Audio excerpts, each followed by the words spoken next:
অ্যাভোকাডোর বীজের চারা।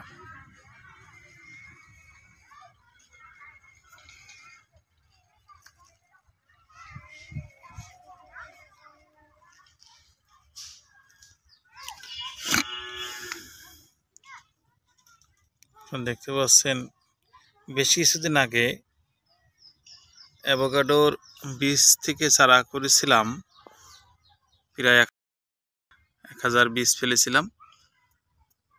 তো সেখান থেকে মোটামুটি 900 থেকে 950 চারা আমি সর্বশেষ পেতে পারি। বেশ সুন্দর হয়েছে চারাগুলো, মোটামুটি আরেকটু শক্ত হলেই চারাগুলো বাঁধার উপযুক্ত হবে আশা করি।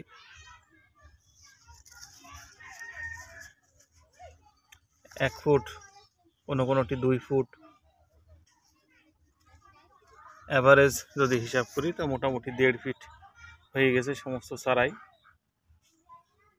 অল্প কিছু দিনের ভেতরেই গ্রাফটিং শুরু করা যাবে। তবে এখানে একটা লক্ষণীয় বিষয় হলো যে আমার যতগুলো বীজ আমি ফেলেছিলাম তার ভেতর থেকে সমস্ত চারার শেপই পাতাই লম্বা আকৃতির।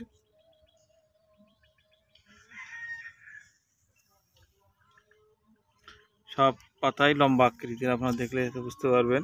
তবে এই একটি চারা আমি পেয়েছি যেটার পাতা হলো রাউন্ড শেপের। তো এটি মাদার গাছ হিসেবে, মাতৃগাছ হিসেবে রোপণ করার একটা পরিকল্পনা আছে। অল্প কিছুদিনের ভেতরেই চারাগুলো গ্রাফটিং শুরু করা যাবে আশা করি। তো সবাই ভালো থাকবেন, সুস্থ থাকবেন, সবার জন্য শুভকামনা।